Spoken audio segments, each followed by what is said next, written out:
ஆறாம் திருமுறை தனித்திருந்தாண்டகம். அப்பன் நீ, நீ எனக்கு தந்தை. அம்மை நீ. ஐயன்னா அண்ணன் அர்த்தம். தமையன். ஐயன் என்ன அர்த்தம்? தமையன், ப்ரோ. பிரதர்னு சொல்கிறது கூட ப்ரோங்கிறான் நம்மால். இங்கிலீஷ் என்ன ஆகிட்டு பாரு, ப்ரோ சுருக்கிட்டான், சொல்கிறது இல்லை. மேம் இப்படி தான் சொல்கிறது. ஆமாம் ஆமாம், கொண்டு விடுவேன்னு அர்த்தம், போட்டு தள்ளிடுவேன் அப்படின்னு அர்த்தம். அப்பன் நீ, அம்மை நீ, ஐயனும் நீ. ஐயன்னா அண்ணன்.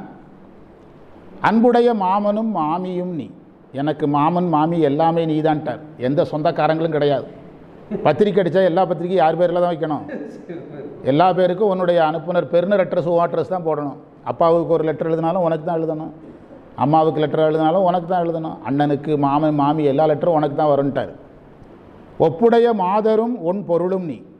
ஒப்புடைய மாதரும், மாதர் என்பதற்கு மனைவின்னு பொருள் சொல்கிறாங்க.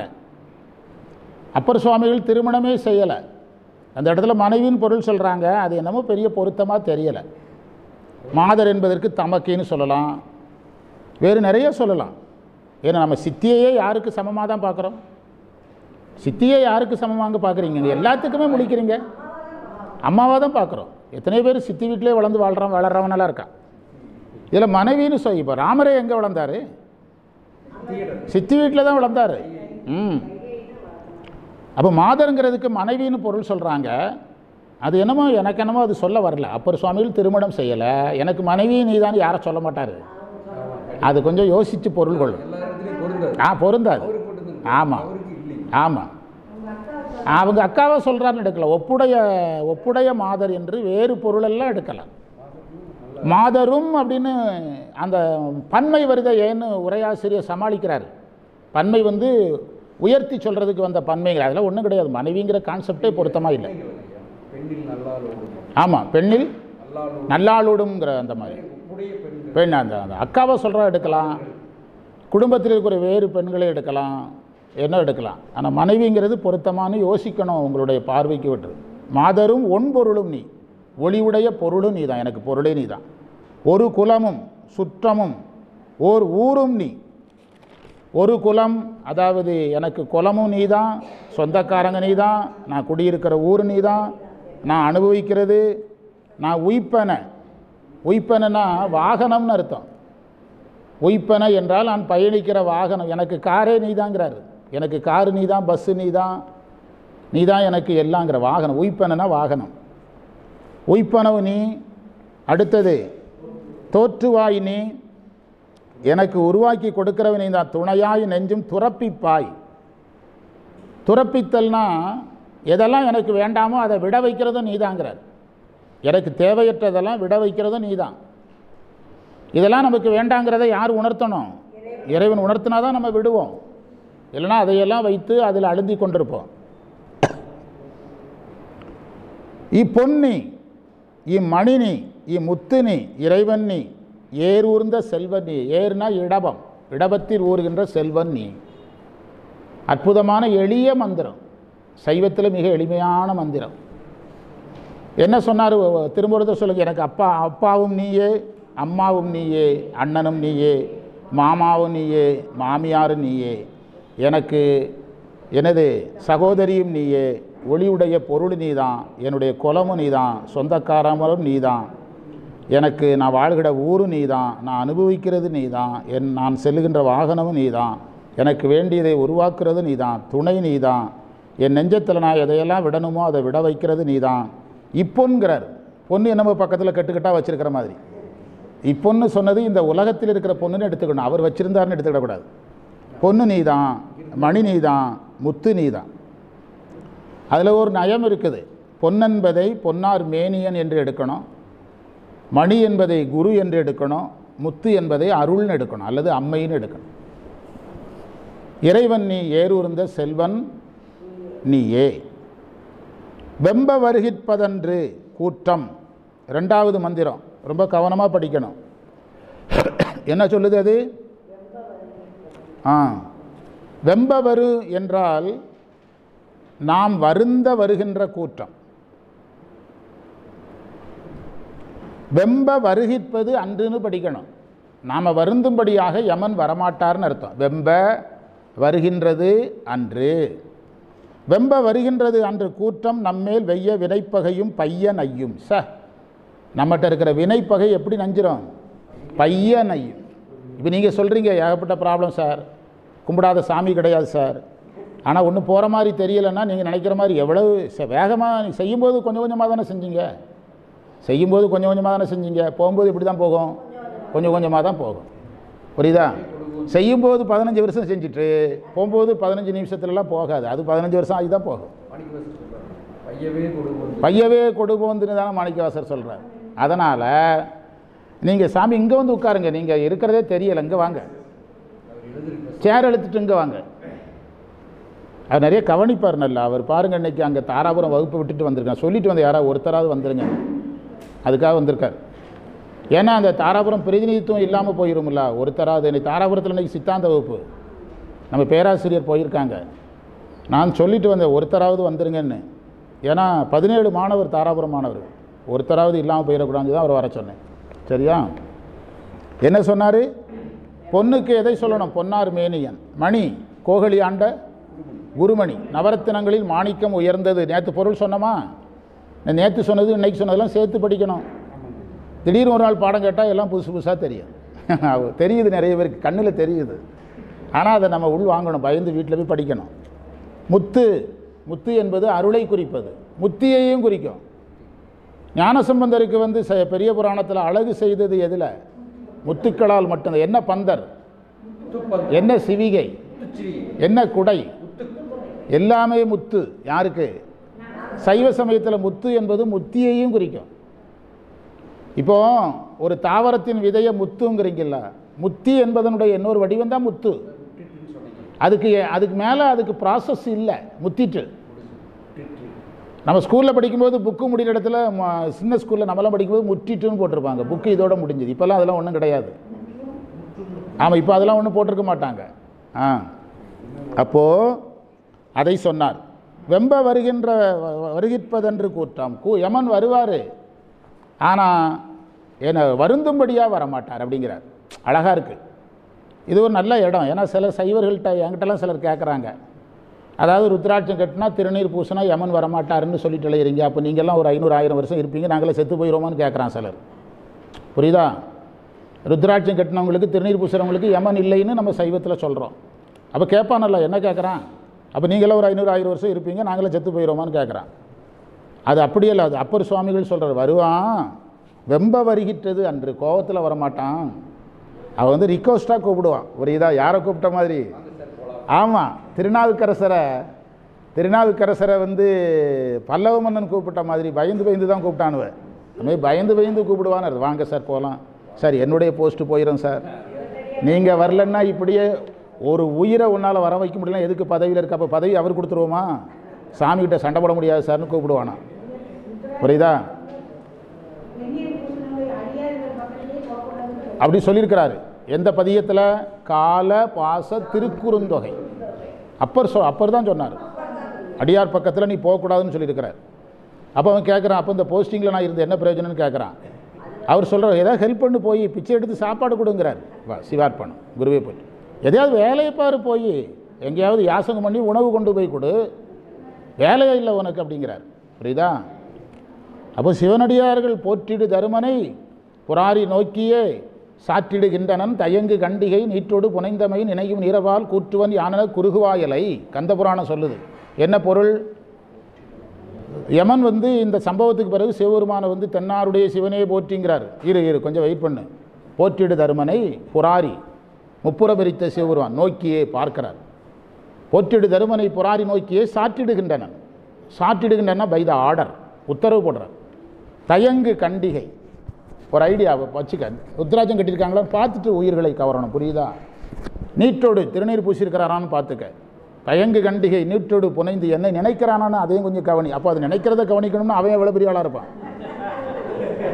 அவன் சொல்லுவான், மற்ற ரெண்டும் புறாடையாளன், நினைக்கிறத நான் எப்படி கண்டுபிடிக்கிறேன்? ஏய், என்ன நினைக்கிற திறமை உனக்கு இருக்கிறதுனால தான் அந்த போஸ்டிங்கே கொடுத்துருக்கேன். உன்னையும் நான் என்ன மார்க்கத்தில் தான் வச்சுருக்கிறேன். நீயும் ஒரு யோகி, மறந்துடாத. தயங்கு கண்டிகை நீற்றோடு புனைந்து எமை நினையும் நீரர்வால் பாருங்க, கூற்றுவன் யான் என குறுகுவாயல்ல மப்டியில் போகணும். புரியுதா? யமன் அடையாளம்லாம் இருக்கக்கூடாது. மப்டி போலீஸ் ஸ்டேஷன்லாம் போகக்கூடாது. மப்டியில் போய் அந்த உயிரை பிடிச்சிட்டு வரணும். யாராக போகக்கூடாது? சார் நம்ம டியூட்டி சார், வந்துருங்க சார், ஆர்டர் படி உங்களை பிடிக்கக்கூடாது, ஆனால் ஃபைலில் உங்கள் பேர் இருக்குது, அப்படி பக்குவமாக கூப்பிடணுங்கிறார். ஆமாம், யூனிஃபார்ம்லாம் போட்டு போகக்கூடாது. வெம்ப வருகின்றது என்று கூட்டம் நம்மேல் வெய்ய வினைப்பகையும் பையனையும். சார் நம்மேல் சார் அவரும் சேர்ந்துக்கிட்டார் பாருங்க நம்ம கூட. எம்பறிவு தீர்ந்தோம் இடுக்கண் இல்லோம். சார் என்னுடைய துன்பங்கள் எல்லாம் போச்சு, நாமார்க்கும் குடியெல்லோம். அந்த இடம் தான் சொல்கிறாரு. இடுக்கண் இல்லோம் நமனை அஞ்சோம். எங்களில் ஞாயிறு எமக்கேலோர் எம்பாவாய். அப்பர் சொன்ன மாணிக்க வாசகர் சொன்னதை இவரும் சொல்கிறார். சூரியன் எங்கே உதிச்சா எனக்கு என்னங்கிறார். சரியா? எத்தனாவது மந்திரத்தில்? சூரியன் எங்கு உதித்தாலும் எங்களுக்கு வருவது ஒன்றும் இல்லை அப்படிங்கிறார். ஏன்னா அதனால் என்ன பொருள்னா, சூரியனே யாருடைய கட்டுப்பாட்டில் தான் இருக்குது? சிவபெருமானுடைய கட்டுப்பாட்டில் தான் இருக்குது. நான் நிறைய சம்பவங்களை கடந்த காலங்களில் சந்தித்தேன், உங்களுக்கெல்லாம் தெரியும். ஒருத்தர் எனக்கு ஃபோன் பண்ணி எப்படி சார் சமாளிக்க போகிறீங்க அப்படின்னாங்க. அது வந்துடும் இது எது வந்தாலும் நான் பார்க்குறேன், அதுக்கெல்லாம் ஆள் இருக்குது அப்படின்னு. ஏன்னா யார் இருக்கிறா? இறைவன் இருக்கிறார், நமக்கு சாமி இருக்கிறார். எது வந்தாலும் நான் பார்த்துக்கிறேன். அது வந்துட்டுனா எது வந்தால் உங்களுக்கு என்ன, நான் என்ன பார்க்குறேன், உங்களுக்கு என்ன வந்தது அப்படின்னு. இப்போ இந்த மாதம் முடிவதற்குள் ஒரு நல்ல செய்தி நமக்கு வரும். நாங்கள் அதை முறைப்படுத்தி சொல்கிறோம்னு சொல்லியிருக்காங்க. இந்த மாதம் முடிவதற்குள்ளே வரும் ஒரு செய்தி, ஒரு நல்ல செய்தி வரும் நமக்கு. சரியா? என்ன எழுதுனீங்க?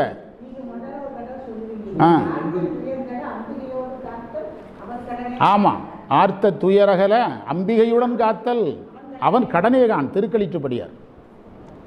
எங்களில் யாரு எளியோம் அல்லோம். எங்களில் எளியோம் அல்லோம். எளியோம் அல்லோம்னா சும்மா எல்லாரும் கையாளுறதுக்கு ஒரு எளிமையானவன் நான் அல்ல. எளியோம் அல்லோம். எளியோம் அல்லோம்னா இப்போ நமக்கு புரிகிற மாதிரி பேசுவோமே. இந்த மாதிரி ஒருத்தர் இருக்காட்டா சார், அவர்கிட்ட சண்டை போடணும். யதார்த்தமாக நினச்சிட்டு போய் மோதிட்டு இருக்காத பெரிய அளவன், சொந்தக்காரனும் எம்பிடா, மினிஸ்டர் ஒரு சொந்தக்காரன் அப்படின்னு சொல்கிறாங்கல்ல. அதே மாதிரி அப்பர் நம்மெல்லாம் எளியவும் கிடையாது. யாருடைய ஆள்? எல்லாம் தலைவருடைய பிள்ளைகள். நம்மெல்லாம் எளிமையானவும் கிடையாது. அவ்வளோ ஈஸியாக யாரும் நம்மளை என்ன செய்ய முடியாது, நெருங்க முடியாதுன்னு சொல்கிறேன். எளியோம் அல்லோ. அம்பவள செஞ்சடை மேல் பவளம் போன்ற சிவந்த சிவந்த சடைமேல் ஆறு சூடி அனலாடி ஆனைந்தும் ஆட்டுகந்த செம்பவள வண்ணர் செங்குன்ற வண்ணர் செவ்வான வண்ணரியன் சிந்தையாரச்சா கொன்று எடுத்துட்டார். அழகாக இருக்குது பாருங்க.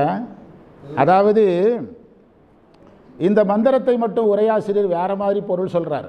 கடைசி 2 வரியை முதல்ல சொல்கிறார். சொல்லி பாருங்க. அம்பவள சடைமேல் ஆறு சூடி அனலாடி ஆனைந்து மாட்டுகந்த செம்பவள வண்ணர் செங்குன்ற வண்ணர் செவ்வான வண்ணர் என் சிந்தையாரே வம்ப வருவதன்று கூட்டம் நம்மேல் வெய்ய வினைப்பகையும் பையனையும் எம்பறிவு தீர்த்தோம் இடுக்கண் இல்லோம் எங்களில் ஞாயிறு எளியோம் அல்லோம். கடைசி 2 வரியை முதல்ல சொல்லி முதல் 2 வரியை கடைசியில் சொல்லணும்னு உரையாசிரியர் சொல்கிறார். சாமி நமக்கு இப்படி இருக்கிறாரு, சிவப்பாக இருக்கிறாரு, கங்கை சூடி இருக்கிறாரு. ஏன் கங்கை சூடினதை சொல்கிறாரு? ஆற்றல். சிவப்பாக இருக்கிறாரு, பெரிய கடவுள். பெரிய கடவுள் தான் நமக்கு சிவப்பாக இருக்கிறார். அனலாடி எதில் ஆடுறாரு? அனலில் ஆடுகிறார். அனலில் ஆடுகிறார்னா எல்லாவற்றையும் ஒடுக்குகின்ற சக்தி படைத்தவன். தத்துவத்தின்படி யார் ஒடுக்குகிறாரோ அவர் தான் பெரிய கடவுள். அனலை ஆடுகிறார். ஆனைந்து மாட்டுகந்த பஞ்சபூதங்களால் அபிஷேகம் செய்யப்படுகின்ற கடவுளாக இருக்கிறார். செம்பவள நிறத்தில் இருக்கிறார். செங்குன்ற வண்ணர் சிவப்பு மலை மாதிரி இருக்கிறார். செவ்வான வண்ணர் என் சிந்தையாரே சிவந்த வானத்தின் நிறமுடையவராக இருக்கிறார். நான் நல்ல செய்தி வரும்னு சொன்னதை நீங்கள் திருமுறையில் போட்டு குழப்பிடாதீங்க. சித்தாந்தத்தில் புரியுதா? சித்தாந்தத்தில் நல்ல செய்தி வரும். நீங்கள் திருமுறையில் எந்த போட்டு குழப்பிடாதீங்க. திருமுறையில் எனக்கு ஒரு வேலை தான், பேராசிரியர் வேலை மட்டும்தான். வேறு எல்லாம் அமைப்பாளர் வேலை. 3வது மந்திரம் ரொம்ப முக்கியம். சைவத்தில் ரொம்ப முக்கியமான மந்திரம். ஆட்டுவித்தால் ஆரொருவர் ஆள். நம்மை ஆட்டுக்கிறது யார் தான்? இறைவன் தான். நம்மை அடக்கிறதும் இறைவன் தான். அவர் அடக்குனா நம்ம அடங்கணும். இறைவன் அடக்கும்போது நம்ம என்ன செய்தாகணும்? அடங்கி தான் ஆகணும். புரியுதா? ஓட்டுவித்தால் ஆரொருவர் ஓடாதாரை. ஓட்டுவித்தல்னா ஓடச் செய்தல். அப்போ நம்ம ஓடிதான் ஆகணும். இந்த ஓடுதல் என்பது கடமை, பயணித்தல்னு அர்த்தம். ஓடுதல்ங்கிறதுக்கு என்ன அர்த்தம்? பயணித்தல். உருகுவித்தால் ஆரொருவர் உருகாதாரை. அவர் உருகச் செய்தால்தான் நம்ம உருக முடியும். நம்ம எல்லாருமே நினச்ச உடனே உருகிவிட முடியாது. சரியை மார்க்கியினுடைய உருக்கம், கிரியை மார்க்கியினுடைய உருக்கமெல்லாம் முழுமையானது கிடையாது. யோக மார்க்கியின் உருக்கமும் முழுமையானது கிடையாது. ஞானம் வந்த பிறகு வர்ற உருக்கம் தான் உண்மையானது. ஞானம் வந்த பிறகு வர்ற உருக்கம் தான் எதானது? உண்மையானது. டீ குடிங்க, இதை நிறுத்தி வச்சுடுங்க சிவா. திருமுறை நமக்கு இயல்பான பயணம், அதில் எந்த மாற்றமும் இப்போ இருக்கிற மாதிரி அப்படியே பயணிப்போம். ஆட்டுவித்தால் பாடுத்துட்டு இருக்கீங்களா? வாங்க டாக்டர் சார். சொல்லுங்கள் வாங்க. இப்போவே பண்ணுறீங்களா? வாங்க பண்ணுங்க. சிவா, உஷாக்கிட்ட திருவாசகம் எப்போ வருதுன்னு கேளுங்க. நம்ம மாணவர்களுக்கு ஆரொருவர் ஆடாதாரே எத்தனாவது மந்திரம்? சைவத்தில் ரொம்ப முக்கியமான மந்திரம். அது கடைசியில் சித்தாந்தம். எல்லாம் இந்த மந்திரமே சித்தாந்தம். வையாபுரியே அந்த மந்திரத்தை 3 பக்கத்துக்கு விளக்கெழி இருக்கிறார். வையாபுரியே இதுக்கு 3 பக்கத்தில் விளக்கெழி இருக்கிறார். அடக்கு வித்தால் ஒருவர் அடங்காதாரே, ஓட்டு வித்தால் ஒருவர் ஓடாதாரே, உருகு வித்தால்ங்கிற இடத்துல நிறுத்தி வச்சுருந்தேன். சைவத்தில் எல்லாமே வரும், உருக்கம் வராது. அதுக்கு நான் சொன்னேன், சரியை கிரியை யோகம் முடித்தவனுக்கு தான் என்ன வரும்? உருக்கம் வரும். உருக்கமும் ஞானமும் பக்கத்தில் தான் இருக்கக்கூடியது. உருக்கங்கிறது மனசில் நிகழ்வது. புரியுதா? அதைத்தான் அவர் சொன்னார். அந்த திருவாசகம் சொன்னீங்கன்னா உருக்கம்னா என்னதுன்னு புரிஞ்சிடும். மெய்தான் அரும்பி உன் விரையார் கலர்கண் கைதான் தலை வைத்து கண்ணீர் ததும்பி வெதும்பி உள்ளம் பொய் தவிர்ந்தாதான் இதெல்லாம் நடக்கும். உள்ளம் பொய்தான் தவிர்ந்து உன்னை போற்றி. உன்னை போற்றுவது என்ன விட்டுட்டு? அதுதான். உருகு வித்தால் ஆரொருவர் உருகாதாரே, பாட்டு வித்தால் ஆரொருவர் பாடாதாரே, பணிவித்தால் பணியாதாரே. அடுத்த வரி தான் சைவ சித்தாந்தத்தில் நேரடி. மற்ற எல்லாமே சைவ சித்தாந்தம் தான். காட்டுவித்தால் ஆரொருவர் காணாதாரே. யார் காட்டணும்? இறைவன் காட்டணும். இறைவன் குருவாக காட்டினா மட்டும்தான் நம்ம காண முடியும். கண்ணுதலான் தன் கருணை கண்காட்ட. சிவபுராணம். கண்ணுதலான் தன் கருணை கண்காட்ட அல்ல, கண்ணுதலான் தன் கருணை கண்காட்ட. அவனுடைய கருணையாகிய கண் காட்ட நம்ம பார்க்கலாம். காண்பாரார் கண்ணுதலாய் காட்டா காலை. சிவபெருமான் காட்டலைன்னா நம்ம காண முடியாது. இதுதான் சிவஞான போதத்தில் 10ஆம் நூற்பாய் இதில் அப்ளை ஆகுதுன்னு சொல்லிக்கிட்டே வந்தேன். 11ஆம் நூற்பாய் என்னது? காணும் கண்டுக்கு காட்டும் உளம்போல் காண உள்ளத்தை கண்டு காட்டலின் அயரா அன்பின் அரண்களை. அங்கே சித்தாந்தங்கிறீங்க, இங்கே திருமுறை. அந்த சித்தாந்தத்துக்கு பேசிக்கே இதுதான், இந்த திருமுறை தான். இந்த பேக்கை கொஞ்சம் எடுத்து விடுங்க. இந்த திருமுறை தான் பக்கத்தில் வைங்க. அதில் இதில் நேரடியாக ஒரு பாடல் பொருந்தும். அது பொருந்துதான்னு பார்க்குறேன். ஒரு பாடல் இதில் நேரடியாக பொருந்தும்.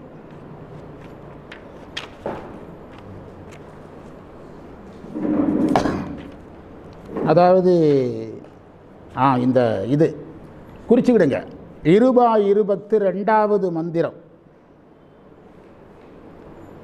இருபா இருபத்து 2வது மந்திரம்.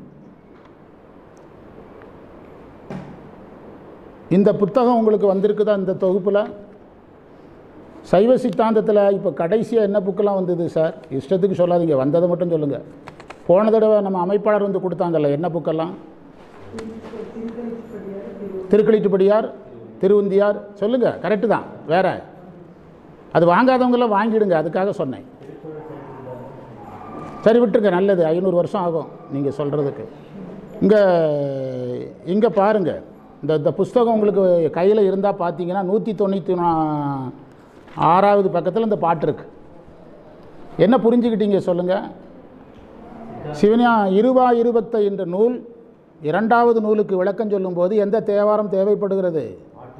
ஆட்டுவித்தால் என்ற தேவாரத்தை பயன்படுத்தி தான் உரை சொல்கிறாங்க. புரியுதா? அதில் என்ன, அதில் வர்றதை படிக்கிறேன். யானே நீங்கினும் தானே நீங்கினும் கோனே வேண்டா கூறல் வேண்டும் காண்பாரார் ஆர்கொல் காட்டாக்கால். எங்கே இருக்குது இந்த வரி? இந்த வரி எங்கே இருக்குன்னு கேட்டேன். இந்த தேவாரத்தில் இருக்குது. இந்த வரியை சைவ சித்தாந்தத்தில் யார் எடுத்து வச்சிருக்கிறார்? அருள்நந்தி சிவாச்சாரியார் எடுத்து வச்சிருக்கிறார். காண்பாரார் ஆர்கொல் காட்டாக்கால் என்னும் ஆண்புரை உணர்ந்திலை மன்ற. அதுக்கு பிறகு தான் ஆட்பாலவருக்கு அருளுங்கிறதெல்லாம் சொல்கிறார். முக்கியமான செய்தி ஒன்று உங்களுக்கு சொல்லி கொடுத்துருக்கிறேன். அடுத்த மந்திரம் நட்பதத்தார் நட்பதமே எத்தனாவது மந்திரம்? நட்பதம்னா வீடுன்னு அர்த்தம். நட்பதம்னா வீடு பேரு, வீடு பேர் மோட்சம். மோட்சமாக இருக்கிற இறைவனே, ஞானமூர்த்தியாக இருப்பவனே, நலம் சுடரே, நல்ல ஒளியே, 4 வேதத்து அப்பால் நின்ற, 4 வேதத்துக்கு அப்பால் இருக்கக்கூடிய சொற்பதத்தார் சொற்பதமும் கடந்து நின்ற சொலற்கரிய சூழலாய். இது முற்றிலும் சைவ சித்தாந்தம். அப்பர் முழுவதும் சைவ சித்தாந்தத்தை வச்சு தான் இந்த 2 பதியத்தையுமே எழுதியிருக்கிறார். என்ன சொல்லியிருக்கிறாரு? அதாவது வீடு பேராக இருப்பவனே, ஞானமூர்த்தியாக இருப்பவனே, ஒளியாக இருப்பவனே, 4 வேதத்துக்கு அப்பால் அப்படின்னா என்ன அர்த்தம்? அதாவது தத்துவங்களை கடந்து நிற்பவன் அர்த்தம். அது ரொம்ப போட்டு மண்டையை பிச்சிடாதீங்க. தத்துவங்களை கடந்தவன். சொற்பதத்தார் சொற்பதமும் கடந்து நின்றங்கிறது யாரை குறிக்குதுன்னா, அவர்களுக்கு பெயர் அபரமுத்தர்னு பேர். என்ன பேர்? அபரமுத்தர். நீங்கள் சிவப்பிரகாசம் சித்தியாரில் பொறுமையாக படிச்சிங்கன்னா இந்த வார்த்தை இருக்கும். என்ன முத்தர்? அபரமுத்தர்னா என்ன அர்த்தம்னா, அதாவது ஜீவன் முத்தரும் கிடையாது, அபரமுத்தர். அவங்க இன்னும் அடுத்த ஸ்டேஜுக்கு போகணும்னு அர்த்தம். உடம்பு இருக்கக்கூடியவங்க, புரியுதா? இறைவன் திருவடியில் கலக்காமல் இருப்பவர்கள். ஆனால் எதை நெருங்கிட்டாங்க? முத்தி நிலையை நெருங்கினவங்க. அவர்களுக்கு உரிய வாக்கு சூக்குமை வாக்கு. என்ன வாக்கு? சூக்குமை, பைசந்தி, மத்திமை, வைகிரி என்றெல்லாம் சைவ சித்தாந்தத்தில் படிக்கிறவங்கள அந்த வாக்கில் இவங்க எந்த வாக்குக்கு உரியவங்க? அதைத்தான் பதம்ங்கிறாரு. அதைத்தான் சொற்பதத்தார் சொற்பதமும் கடந்து. சொற்பதத்தார் அப்படின்னா, சொற்பதத்தார் என்ற வார்த்தை அபரமுக்தர்களை குறிக்கும். அவர்களுக்குரிய சொற்பதம்ங்கிறது சூக்குமை வாக்கு. இப்போ தான் சமீபத்தில் சூக்குமை வாக்கு பற்றி ஒரு நோட்ஸ் கொடுத்தேன். யார் வீட்டில் எங்கே வச்சு எடுத்தோன்னு தெரில. சூக்குமை வாக்கு வகுப்பிலே போட்டு கொடுத்தோம். சமீபத்தில் இந்த வாரத்தில் கூட போட்டு கொடுத்தோம். சூக்குமை வாக்கு பற்றி பேசியிருக்கிறேன். அந்த சூக்குமை வாக்குங்கிறது ஞானிகளால் தங்களுக்குள் என்ன செய்யப்படுவது? உணரப்படுவது. யார் ஒருவன் சூக்குமை வாக்கை உணர்கிறானோ அவன் ஆனந்த நிலையை அடைகிறான். அவன் குழந்தையம்மாள் வீட்டில் இப்போ வேலைக்கிழமை. ஆமாம் ஆமாம் ஆமாம். அவன் பிறவா நிலையை அடைகிறான். சூக்கும வாக்கை உணர்ந்தவன் பிறவா நிலையை அடைகிறான், ஆனந்த நிலையை அடைகிறான். அதாவது மந்திரத்தை எதற்குள்ளே உணர்தல்? தனக்குள்ளே உணர்தல். வார்த்தைகளாக சொல்லாமல் சூக்குமமாக உணர்தல். கல்லாலின் புடையமர்ந்து நான்மறை ஆரங்க முதல் கற்ற கேள்வி வல்லார்கள் 4 வாக்கு இறந்த பூரணமாய். அந்த அந்த திருவிளையாடல் புராண மந்திரம் அப்படியே இதில் போய் அடாப்ட் ஆயிரும். மறைக்கு அப்பாலாய். இப்போ படிச்சிங்களா? எல்லாமாய் அல்லதுமாய் இருந்ததனை இருந்தபடி இருந்து காட்டி, சொல்லி காட்டியல்ல. அந்த இருந்து காட்டுகின்ற பக்கம் உடையவன் தான் என்ன முத்தன்? அபரமுத்தன். அந்த அபரமுத்தனை பற்றி பேசுகிறார். அந்த சொற்பதத்தார் சொற்பதமும் கடந்து நின்ற சொலற்கரிய சூழலாய். அந்த அபரமுத்தர் நிலையையும் கடந்தவன். அபரமுத்தர்கள் எங்கே இருக்கிறாங்க? இன்னும் எதுக்குள்ளே தான் இருக்கிறாங்க? தத்துவத்துக்குள்ளே தான் இருக்காங்க. ஏனென்றால் அவளுக்கு என்ன இருக்குது? உடம்பு இருக்குது. அதனால் அதையும் கடந்தவன்கிறார். அதையும் கடந்து இருக்கக்கூடிய இறைவனை, இது உன் தன்மை நிற்பதொத்து நிலையிலா நெஞ்சம் தன்னுள். 4வது மந்திரம் தானே? நிற்பது ஒத்து என்றால், நிற்பது ஒத்து என்றால் நிற்பது போல் காட்டின்னு அர்த்தம். நிற்பது ஒத்து, நிற்பது போல் காட்டி. நிலையிலா நெஞ்சம் தன்னுள். இந்த மனம் எப்படிப்பட்டது? நிலையில்லாதது. நெஞ்சந்தன்னுள் நிலவாத புலாலுடம்பே புகுந்து நின்ற, என்னுடைய உடம்புக்குள்ளே புகுந்து நின்ற நிலையிலா நெஞ்சந்தன்னுள் நிலவாத புலாலுடம்பே என்னுடைய நெஞ்சத்தில், என்னுடைய உடம்பில் எல்லாத்திலும் புகுந்து நிற்கின்ற கற்பகமே. கற்பகம்னா கேட்டதையெல்லாம் கொடுப்பவன் அர்த்தம். யான் உன்னை விடுவேன் அல்லேன். என்ன அழகான வார்த்தை! யான் உன்னை, எவ்வளோ அழகான வார்த்தை! யான் உன்னை விடுவேன் இல்லை, நீயே நினைச்சாலும் உன்னை விட மாட்டேங்கிறார். அழகான வார்த்தை. கனகமாமணி நிறத்தியம் கடவுளே, பொன்னும் மணியும் போன்ற நிறமுடைய கடவுளே, நான் உன்னை என்ன செய்ய மாட்டேன்? விடவே மாட்டேன். நான் உன்னை விடுவேன் அல்லேன்கிறார். அதாவது ஏவனச் சிலையினாரை யார் தொடர்ந்து பற்ற வல்லார் அப்படின்னு தடுத்தாட்கொண்ட புராணத்தில் சேக்கிழார் பாடுறார். அதாவது இறைவன் ஓடுறாரு, இறைவன் ஓட ஓட சுந்தரர் விரட்டுறாரு, விரட்டி ஓலையை கையை பிடிச்சி பிடுங்குறாரு. அப்போ சேக்கிழார் சொல்கிறாரு, சுந்தரரை தவிர யார் இந்த மாதிரி விரட்டி விரட்டி போய் பிடிக்க முடியுங்கிறார். விட முடியாமல் பிடிக்கிறார். இறைவன் ஓடினாலும் போய் பிடிக்கிறார். ஏவனச் சிலையினாரை யார் தொடர்ந்து பற்ற வல்லார். சுந்தரால் முடியும், அப்பரால் முடியும், நம்மளால் முடியாதுங்கிறது தான் இங்கு சொல்லப்பட்டது. அதனால் யான் உன்னை விடுவேன் இல்லைன்னு கனகமாமணி நிறத்தெம் கடவுளாரே. அடுத்த மந்திரம் நமக்கு ரொம்ப தெரிஞ்ச மந்திரம். திருக்கோயில் இல்லாத தெருவில் வரும் திருக்கோயில் எங்கேயெல்லாம் இல்லையோ அங்கே திரு செல்வம் கிடையாதுன்ட்டார். திருவெண்ணீர் அணியாத திருவில் ஊரும். திருநீர் பூசாமல் ஊருக்குள்ளே நிறைய பேர் இருந்தாங்கனாலே அது செல்வம் இல்லாத ஊர், அருட்செல்வம் இல்லாத ஊர். அதாவது திருநீர் வந்து பூசாமல் இருக்கிறதே, இப்போ நம்ம பூசுறதை பார்த்தாலே கேலி பண்ணுறவங்களும் இருக்கிறாங்க, கேலி பண்ணுறவங்களும் இருக்காங்க. வாரியார் சுவாமிகள் வந்து 16 இடங்களில் திருநீர் பூசிட்டு போனாரா. என்ன கெட்டு பலமாக இருக்குன்னு ஒருத்தன் கேட்டிருக்கான். கெட்டு போட்டிருக்குதான் உடம்பெல்லாம், என்ன கெட்டு பலமாக இருக்குது. அவர் சொன்னாராம், ஆமாம் புது சுவருக்கு வெள்ளை அடிக்கணும், குட்டிச்சவருக்கு தேவையில்லை அப்படின்னாராம். புரியுதா? புது சுவராக இருந்தால் வெள்ளை அடித்து தானே ஆகணும், குட்டிச்சவருக்கு எது தேவையில்லை, வெள்ளை அடிக்க வேண்டாம் அப்படின்னாராம் வாரியார் சுவாமிகள். அதனால் அந்த சாதனம் திருநீர் பூசுகிறவங்களை கேலி பண்ணுறவங்க இருக்காங்க. இன்னும் சிலர் பார்த்திங்கன்னா திருநீரை பூசிட்டு அவங்களுக்கு சார்ந்த கூட்டம் வரும்போது திருநீரை அழிச்சுக்கிடுறவங்கலாம் இருக்காங்க. தன்னை யாராக காட்டிக்கொள்ளாமல் சைவர்களாக காட்டிக்கொள்ள பயப்படுறவங்க இருக்காங்க. இப்போ நாங்கள்லாம் பள்ளிக்கூடத்தில் முழு சைவ அடையாளம். என்னுடைய ட்ராவில் திருநீர் ஒரு ரிட்டையர்டாகி 2 வருஷம் கழித்து ஸ்கூலுக்கு போனேன். நான் திருநீர் பயன்படுத்துகிற ட்ராவை இன்னொரு வாத்தியார் பயன்படுத்திகிட்டு இருக்கிறார். இவர் தான் அந்த சசிகலா அண்ணன், கனியூர்காரங்க முடிக்கிறாங்க பாருங்கள். ஆமாம், சசிகலா அண்ணன். அவர் பேர் என்ன, சுரேஷா ரமேஷா? ரமேஷ். என்னுடைய ட்ராவில் 14 சாத்திரம் இருக்குது சார் பள்ளிக்கூடத்தில். திருவாசகம் இருக்கும், தேவாரம் இருக்கும், திருநீர் இருக்கும். எல்லாரும் சொல்லுவாங்க இன்ஸ்பெக்ஷன் நடக்கும். இன்ஸ்பெக்ஷனில் என்னுடைய ரவுண்டு முடிஞ்சிருக்கும். முடிஞ்ச பிறகு வந்து திருவாசகம் படிச்சுட்டு இருப்பேன். சிஓ கேம்பஸில் இருக்கிறாரு, திருவாசகம் படிச்சுட்டு இருக்கிறேன். என்னுடைய ரவுண்டு முடிஞ்சாச்சு, நான் தமிழ் தானே, ஷேக்ஸ்பியர் நாவலாக படிச்சுட்டு இருக்கிறேன், தமிழ் தானே படித்தேன், நான் என்ன வாத்தியார், அவர் என்ன கேட்க முடியும் அப்படின்பேன். புரியுதா? அப்படிலாம் நாங்கள் வாழ்ந்தோம். அது ஒரு ஹெச்எம் இருந்தாங்க, ஸ்டாப் ரூமில் எட்டி சார் யாராவது ஃப்ரீயாக இருக்காங்களா அப்படிம்பாங்க. என்ன கூப்பிட மாட்டாங்க, ஏன்னா நான் எதாவது படிச்சுட்டு இருப்பேன். கேரளாக்காரங்க, கேரளாவுக்கு நான் பேச போகும்போது ஜெய்சிங் கேரளா போகிறதுக்கு ஒரு 1/2 மணி நேரத்துக்கு முந்தைய அனுப்பிடுங்கம்பாங்க. அவங்க ரிட்டையர்ட் ஆகும்போது ஒரு அம்மா பொறுப்பேற்றுது, ஜெய்சிங் சார் வந்து இந்த கந்தபுராண சீசனில் கேரளா போவார், அதுமாதிரி சாயங்கால நேரங்களில் கோயில்களுக்கு போவார், அந்த நேரங்களில் டிஸ்டர்ப் பண்ணாமல் அனுப்பி விட்ருங்க, இது என்னுடைய ரிக்வஸ்ட் அப்படின்னு சொல்லிட்டு போனாங்க அந்த அம்மா. அதேமாதிரி எங்கள் ஸ்டாப் ரூமுக்கு வருவாங்க, யாரெல்லாம் ஃப்ரீயாக இருக்காங்க சார்பாங்க. என்னையை கூப்பிட மாட்டாங்க கடைசி வரைக்கும். 2 பேர் இருந்தால் என்னையை விட்டுருவாங்க, யாருமே இல்லைன்னா என்னையை கூப்பிடுவாங்க. கடைசியாக என்னையை கூப்பிட்றாங்கன்னா என்ன அர்த்தம், நான் எல்லோரும் செய்ய மாட்டேன்ட்டான்னு அர்த்தம். என்னையை கூப்பிட்டாங்கன்னா உயிரே போனாலும் செஞ்சிருவேன். புரியுதா? Obey the order. அதாவது அதுக்கு ஒரு இங்கிலீஷ் வார்த்தை பயன்படுத்துவாங்க, அந்த மறுக்காமல் ஏற்றுக்கொள்ளுதல் அப்படின்னு ஒரு இங்கிலீஷ் வார்த்தை இருக்குது, அதை பயன்படுத்துவாங்க. அதனால் அந்த என்ன சொன்னார், திருவெண்ணீர் அணியாத திருவில் ஊரும். தன்னை சைவனாக காட்டிக்கொள்வது கூட சிலர் என்ன செய்கிறார்கள், வெட்கப்படுகிறார்கள். வேஷ்டி கட்டி கொண்டு வரக்கூடாதுன்னு சொல்லி சில சங்கங்கள் இருக்குது தெரியுமா ஊருக்குள்ளே. என்ன எல்லாத்துக்கும் தெரியாமலே தலையாட்டுறீங்க? மெட்ராஸில் சில கழகங்கள் இருக்குது, சில மன்றங்கள். அங்கே எதில் போகக்கூடாது, பேண்ட்டு போட்டால் தான் விடுவான். அவன் கிளப்பு பேண்ட்டு போட்டால் தான் உள்ளே விடுவான், வேஷ்டி கட்டிட்டு போனால் விட மாட்டான். காரில் தான் போகணும், நடந்து போகக்கூடாது.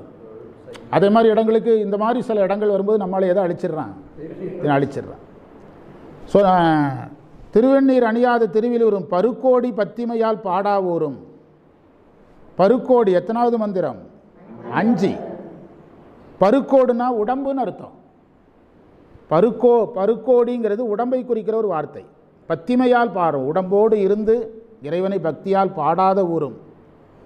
பாங்குனா அழகு, பாங்கினோடு பல தளினா கோயில்னு அர்த்தம். பழையாறை வடதளி ஒரு சிவன் கோயிலுக்கு பேர். தளினா கோயில்னு அர்த்தம். அப்போ நம்ம ஊரில் தளி ரோடுன்னு ஒரு ரோடு இருக்குது, அது கோயிலான்னு கேட்டாச்சுன்னா சோலைகள் இருக்கிற இடத்துக்கு தளின்னு பேர். கோயில்கள் சோலைகளுக்குள்ளே இருந்ததுனால என்ன பேர் வந்திருக்குது, தளின்னு பேர் வந்திருக்கு. ஆமாம், சரியா? தளிகைன்னு சொல்கிறான் கோயில் பிரசாத்துக்கு. பாங்கினோடு பல தளிகள் இல்லா ஊரும், விருப்போடு வெண்சங்கு ஊதா ஊரும். சைவத்தில் சங்கு ஊதுற பழக்கம் இருந்திருக்குது, இப்போ திரும்ப அந்த பழக்கம் வந்திருக்குது. நிறைய பேருக்கு அது பிடிக்கலை. சங்கு கோயிலில் என்ன சங்கு ஊதுறாங்கங்கிறாங்க, ஆனால் முதல்ல அந்த மரபு என்ன செஞ்சுருக்குது, இருந்திருக்குது. இப்போ திடீர்னு இப்போ ஆரம்பிக்கிறாங்க. விருப்போடு அதை ஊதுறதுக்கு நேரம் இருக்குது. ஒரு தடவை கரூரில் சிவன் கோயிலில் நடை சாத்துற நேரத்தில் ஒரு ஆள் ஊதி விட்டார். அர்ச்சகர் டென்ஷன், சங்கு ஊதுறதுக்கு எந்த நேரம்னு கிடையாது, என்னடா இப்படி சுற்றுறீங்கன்னு சண்டையை போட்டு அந்த டைமில் ஊதணும், பூஜை நேரம். கண்ட நேரம்லாம் ஊதக்கூடாது. அவர் அர்ச்சகர் டென்ஷன் ஆகிட்டார் சிவாஜி, சங்கு ஊதுறதுக்குன்னு ஒரு நேரமே கிடையாது, அப்போ என்ன கிடைச்சாலும் கையில் பிடிச்சி ஊதிடுவியா அப்படின்னு பிடிச்சி திட்டி சண்டையை போட்டு. விருப்போடு வெண்சங்கம் ஊதா ஊரும், விதானமும் வெண்கொடியும் இல்லா ஊரும். விதானம் அதாவது நம்ம தோரணங்கள்லாம் சொல்கிறோமல்ல, அது என்ன சொல்ல வர்றாருன்னா விழாக்கள்னு அர்த்தம். திருவிழா வந்தால் தான் தோரணங்கள் கட்டுவாங்க, கொடி கட்டுவாங்க. அப்போனா என்ன அர்த்தம்னா என்ன நடந்துக்கிட்டே இருக்கணும்? விழாக்கள் நடந்துக்கிட்டே இருக்கணும். சைவத்தில் 2 விஷயம் ரொம்ப முக்கியம். அதாவது திருவிழா முக்கியம், அடியாருக்கு உணவு கொடுத்தல் முக்கியம். மண்ணினில் பிறந்தார் பெரும்பயன் மதிசூடும் அண்ணலார் அடியார்தமை அமுது செய்வித்தல் கண்ணினால் அவர் நல் விழா பொலிவு கண்டு ஆறுதல். திருவிழா முக்கியம். அதான் அந்த விழாவினுடைய குறியீடு தான் அது. அறுப்போடு மலர் பறித்துட்டு உண்ணா ஊரும். நல்ல அறுப்புனா அறுப்போடு, அதாவது அறுத்திங்கிற பொருள் வரலாம், வேறு பொருளும் வரலாம். அதில் மொட்டுக்களோடுன்னு அரும்போடுங்கிற பொருளும் எடுக்கலாம். என்னோடு அரும்போடு அப்படிங்கிற பொருளும் வரும், அறுத்திங்கிற பொருள் வருதான்னு வேணால் பார்க்கலாம். மலர் பறித்துட்டு உண்ணா வரும். ஒன்றும் வேறு ஒன்றும் இல்லை, இறைவு சாப்பிட்றதுக்கு முந்தி சாமிக்கு பூ வைன்னு சொல்கிறார். சாப்பிட்றதுக்கு முன்பு சாமிக்கு மலர் வச்சுட்டு சாப்பிடணும், அது சொல்கிறார். அவையெல்லாம் ஊரல்ல அடவி காடை. அதெல்லாம் ஊர் கிடையாது, அதெல்லாம் என்னது? காடு.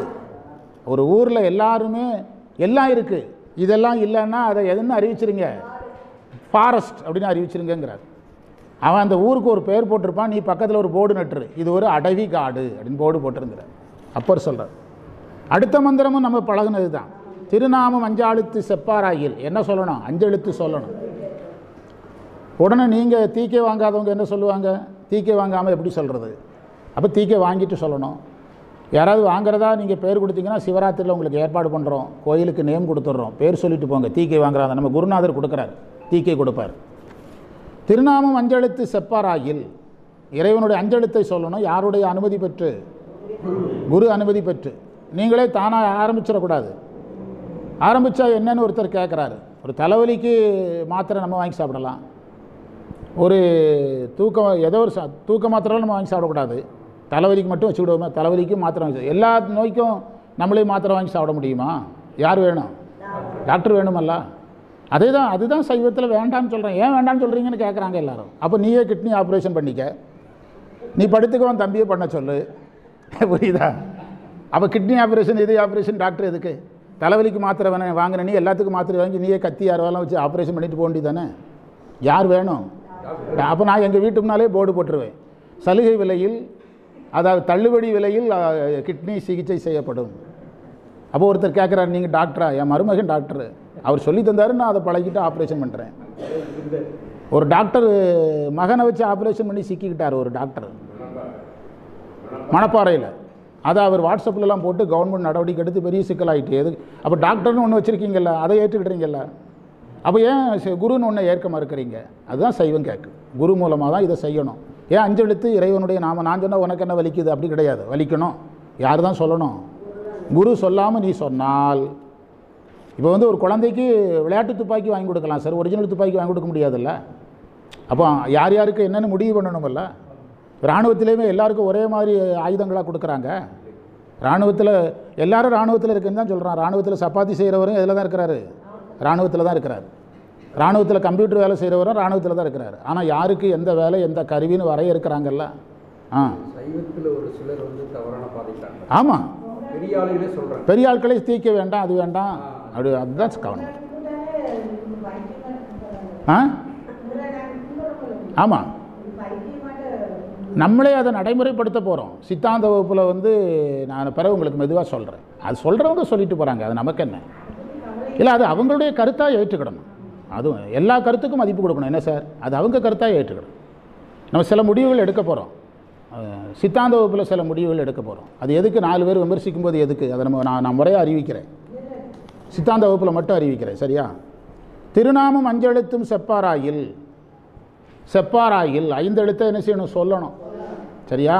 5 எழுத்தை எல்லாரும் சொல்லக்கூடாதுன்னா தீக்கை வாங்கியிருக்கணும். அப்போ அப்பர் ஏன் இப்படி சொல்கிறாருன்னா, அந்த காலத்தில் எல்லாரும் தீக்கை வாங்கி என்ன செஞ்சுருக்காங்க? சொல்லியிருக்காங்க. இப்போது உங்கள் தெருவில் அல்லது உங்கள் குடும்பத்தில் பள்ளிக்கூடத்துக்கு போகாத குழந்தைகள் லிஸ்ட் எடுத்தால் எத்தனை வரும்? பள்ளிக்கூடத்துக்கு போகாத பள்ளிக்கூடத்துக்கு போகக்கூடிய வயசு பள்ளிக்கூடத்துக்கு போகாத குழந்தைன்னு ஒரு லிஸ்ட் எடுத்தால் எத்தனை வரும்? வரவே வராது. ஏன் அதே மாதிரி அந்த காலத்தில் சைவத்தில் இருந்திருக்க மாட்டாங்கன்னு ஏன் நம்ப மாட்டேங்கிறீங்க? சார், இன்றைக்கி உலகியல் கல்வியில் எல்லோரும் ஸ்கூலுக்கு போகிறது உறுதியாயிட்டல. அதே மாதிரி அருளியல் கல்வியில் எல்லோரும் ஸ்கூலுக்கு போயிருக்காங்கன்னு ஏன் நம்ப மாட்டேங்கிறீங்கன்னு கேட்குறேன். அப்போ அன்னைக்கு எல்லாருமே தீக்க வாங்கி முறையாக அந்தந்த வயசில் அந்தந்த சாதனத்தில் நின்றுருப்பாங்க. புரிஞ்சுட்டா? நம்ம உலகியல் கல்வியை கையில் எடுத்தோன்னா அருளியல் கல்வியை விட்டுட்டோம். 7 வயசுலேயே வாங்கணும்னு ஆமாம், 7 வயசில் வாங்க வேண்டியது. உனக்கு எத்தனை வயசு? 13 வயசு. அவனுக்கே லேட்டு அப்படின்னா நமக்கு எத்தனை கழுது வயசாங்கினவர் நான் வாங்கினேன். தீவண்ணர் திறமுறுகள் பேசாராயில், யாருடைய திறத்தை பேசணும்? இறைவனுடைய பெருமையை பேசிக்கிட்டே இருக்கணும். பேசாத நாளெல்லாம் ஒரு காலம் திருக்கோயில் சூழராயில், ஒரு தடவை கூட கோயிலுக்கு போகாதவனாக இருக்கக்கூடாது. ஏதோ ஒரு காரணத்துக்காக வேண்டியாவது கோயிலுக்கு போகணும். கோயிலுக்கு போகலைங்கிறதே சிலர் பெருமையாக சொல்லிட்டு அழைகிறான் ஊருக்குள்ளே. புரியுதா? ஒரு நாளும் கோயிலுக்கு வர்றதில்லை சார், நேரமே இல்லை. சாமி ஒரு நாள் சொல்லுவார், உன்னை காப்பாற்றுறதுக்கு நேரம் இல்லைம்ப. சாமி நான் பெரிய ஆபத்தில் இருக்கிறேன், டைம் இல்லை, நான் வேறு நிறைய பக்தர்களை பார்க்க போனோம். புரியா? நிறைய பக்தர்கள் அப்ளிகேஷன் இருக்குது, ஆனால் கடைசியில் வச்சு வாய்ப்பு இருந்தால் வாரேம்பார். ஒரு காலம் திருக்கோயில் சூழாராயில் உண்பதன் முன் மலர்பறித்திட்டு உண்ணாராயில். இதை அவர் ரொம்ப கண்டிஷனாக சொல்கிறார். ஏற்கனவே 2வது தடவையாக சொல்கிறேன். சாப்பிட்றதுக்கு முந்தி சாமிக்கு என்ன வை? பூ வச்சுட்டு சாமிக்கு பிரசாதம் வையின்னு கூட சொல்லலை. என்ன தான் வைக்க சொன்னார்? பூ தான் வைக்க சொன்னார். அருநோய்கள் கெட வெந்நீர் அணியாராயில், திருநீர் அணிந்தால் நோய் போயிருங்கிறார். அருநோய் என்று சொன்னது மலங்கள், குறிப்பாக ஆணவ மலத்தை நீக்கக்கூடிய ஆற்றல் எதற்கு உண்டு? திருநீற்றுக்கு உண்டு. திருநீர் ஒளி, ஆணவ மலம் இருட்டு. ஒளியை பூச பூச எது மங்கிரும்? இருட்டு மங்கிரும். ஆமாம். அருநோய்கள் கெட வெந்நீர் அணியாராகில் அழியற்றார் பிறந்தவாறு ஏதோ எண்ணில். அழியற்றார் பிறந்தவாறு ஏதோ எண்ணில். ஏதோ பிறந்திருக்கிறாங்க, அவர் இறக்கப்படுவதற்கு உரியவர் அல்ல. பெருநோய்கள் மிக நலிய, ஏகப்பட்ட நோய் வந்துடும் கடைசியில். இப்படி வாழ்ந்து பழகிட்டானா என்ன வந்துடும்? நோய்கள் நிறையா வந்துடும். உறுதியாக அவனுடைய உயிர் நோய் போகாது, உறுதியாக வேறு உடல் சார்ந்த நோய்களும் வர ஆரம்பிச்சிடும். ஏன்னா சமய நெறிக்கு அவன் வரல, உலகியல் நெறியில் தான் இருக்கிறான். அப்போ நிறைய விஷயங்களை தாங்குகின்ற மனப்பக்குவம் இருக்காது. பொருள் என்று ஓடி உடல் நலத்தை கெடுத்திருப்பான். தவறான வாழ்க்கை பழக்க வழக்கங்களுக்கு போயிருப்பான். அதனால தான் நோயின்ட்டார். அருநோய்கள் பல மிக நலிய பெயர்த்தும் செத்து பிறந்து செத்து பிறப்பதற்கே தொழிலாகி இறக்கின்றாரே. அவன் ஒரே ஒரு தொழில் மட்டும் அவனுக்கு சாமி ஸ்டாண்டர்டாக கொடுத்துட்டார், பிறக்கிறது தொழில் அப்படின்ட்டார். நின்னாவார் பிறரின்றி நீயே ஆனாய். உன்ன மாதிரி சாமியே இல்லைன்ட்டார். உன்ன மாதிரி ஒரு சாமின்னா அது நீதான்ட்டார். நினைப்பார்கள் மனத்துக்கோர் வித்துமானாய். யாரெல்லாம் நினைக்கிறாங்களோ அவங்க மனசில் நீ எதா இருக்கிற? விதையாக இருக்கிற. மண்ணானாய் மன்னவர்க்கோர் அமுதமானாய். மண்ணானாய்னா நிலையானவன் அர்த்தம். 7வது மந்திரம். மண்ணானாய்னா நிலையானவன் அர்த்தம். மண்ணுகதில்லை அப்படின்னா என்ன அர்த்தம்? தில்லை நிலையாக இருக்கட்டும். நமச்சிவாய வாழ்க வாழ்க நிலைக்கட்டும். வாழ்கனா நிலைக்கட்டும்னு அர்த்தம். நின்னாவார் பிறரின்றி நீயே ஆனாய். நினைப்பார்கள் மனத்துக்கோர் வித்துமானாய். மண்ணானாய் மன்னவர்க்கோர் அமுதமானாய். மன்னவர்க்கோர் அமுதமானாய். நிலைத்திருக்கிறவர்களுக்கு அமுதமாக இருக்கிறான்னு எடுத்துக்கிடலாம். இல்லை மன்னர்களுக்கே நீங்கள் சொல்லலாம்னு சொல்லலாம். ஏன்னா அப்பர் காலத்தில் மன்னர்கள் இருந்தாங்க, அந்த மன்னர்களுக்கு நீ அமுதமாக இருக்கிறான்னு சொல்கிறாருன்னு எடுத்துக்கிடலாம். ஏன்னா நிறைய மன்னர்கள் யாராகவே இருந்திருக்காங்க, சைவ சமயவாதிகளாகவும் இருந்திருக்கிறாங்க. அதனால் அப்படி நேரடி பொருள் எடுக்கலாம். மறை 4மானாய் 6 அங்கமானாய். 4 வேதமும் நீதான், 6 அங்கமும் நீதான். பொன்னானாய் மணியானாய் போகமானாய். பொன்னும் நீயே, மணியும் நீயே. போகம்னா நுகரப்படுவதுன்னு அர்த்தம். நுகரப்படுகின்ற இன்ப துன்பம் நீயே. பூமி மேல் புகழ்தக்க பொருளே. இந்த பூமியில் புகழத்தக்க பொருள் நீதாங்கிறார். இருள் சேர் இருவினையும் சேரா இறைவேன் பொருள் சேர் புகழ் புரிந்தார் மாட்டு. வள்ளுவர் சொல்கிறார். அதாவது நல்வினையும் வராது தீவினையும் வராது சாமியை புகழ்பவனுக்குன்னு சொல்கிறார். இருள் சேர் இருவினையும் சேரா இறைவன் பொருள் சேர் புகழ் புரிந்தார் மாட்டு. அதுதான் இங்கே வருது. பூமியில் புகழ்தக்க பொருளே. புகழுக்குரியவன் இறைவன் மட்டும்தான். சமய வாழ்க்கையில் அற வாழ்க்கையில் நீங்கள் புகழை தூக்கி கட்டாயம் ஓடணும். சமய வாழ்க்கையில் புகழை உங்களை தேடி வரும், நீங்கள் புகழை நோக்கி ஓடக்கூடாது. சமய வாழ்க்கையில் உங்களுக்கு வேண்டிய புகழை தர்றது யார் பொறுப்பு? இறைவனுடைய பொறுப்பு. அற வாழ்க்கையில் நம்ம பொறுப்பு. நமக்கு நாமளே போஸ்டர் அடிக்கணும். சாமி தெரியாதுன்னா நமக்கு நாமளே போஸ்டர் அடிக்கணும். சாமி தெரியும்னா நமக்கு யார் போஸ்டர் அடிப்பா? சாமி போஸ்டர் அடிப்பார். இப்போ மடத்தில் போய் எனக்கு பேச வாய்ப்பு கொடுங்கன்னு நானாக எடுத்தேன். சன்னிதானம் நம்ம மேலே கருணை வச்சு நம்ம பேரை எதில் போட்டு விட்றாங்க? பத்திரிக்கையில் கொடுக்க. நம்ம போய் கேட்டு வாங்கிட முடியுமா? முடியாது. அது சாமி நம்மளுக்கு கொடுக்குற ஒரு பரிசு. புரியுதா? அப்போது என்ன சொன்னார்? எந்த வரி? பூமியில் புகழத்தக்க பொருளே. இருள் சேர் இருவினையும் சேரா இறைவன் பொருள் சேர் புகழ். அந்த பொருள் சேர் புகழ்ங்கிறதுக்கு பண்டிதமணி அதை நிறைய இடத்துல சொல்கிறார். பரிமேலழகருடைய வார்த்தைக்கு நிறைய இடத்துல பண்டிதமணி பொருள் சொல்கிறாரு. பொருள் சேர் புகழ்னா என்ன அர்த்தம்னா, இறைவனை புகழ்கின்ற புகழ் மட்டும்தான் பொருளுடையது, மீனிங் உடைய கான்செப்ட். மற்றதெல்லாம் மீனிங்லெஸ் அப்படிங்கிறார். மீனிங்லெஸ். இப்போ நான் சொல்கிறேன், அதாவது ஒருத்தரை புகழணும்னு ஆரம்பிச்சிட்டேன், புரியுதா? ஒருத்தரை புகழணும்னு ஆரம்பிச்சிட்டேன். நான் சொல்கிறேன், இவர் வந்து கர்ணனுக்கு சமம், இவர் பாரி வள்ளலுக்கு சமம் அப்படின்னு அவருடைய கொடையை புகழ்ந்து தள்ளுறேன். ஆனால் அந்த புகழ் முழுவதுமே சரியாக தானாங்கிறது வந்து எதற்குரியதாக போயிடும், ஆய்வுக்குரியதாக போயிடும்.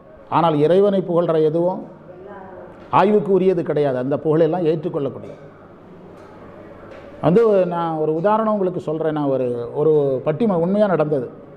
ஒரு பட்டிமன்றத்துக்கு நான் போயிருந்தேன்.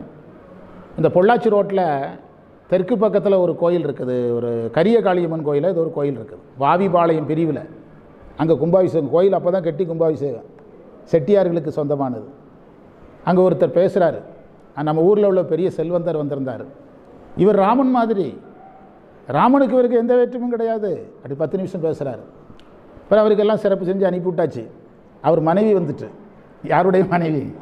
அவருடைய. இவங்க சீதை மாதிரி. 1000 ராமன் வருவான், ஆனால் 1000 சீதை வரமாட்டாங்க. சீதை எத்தனை தான்? 1000 ராமனை உருவாக்கிடலாம், ஆனால் ஒரு சீதையை உருவாக்க முடியாது. விவேகானந்தர் சொன்னது, 1000 ராமனை உருவாக்கலாம், ஒரு சீதையை உருவாக்க முடியாது அப்படின்னு திரும்ப 10 நிமிஷம் ஆரம்பிச்சிட்டாரு.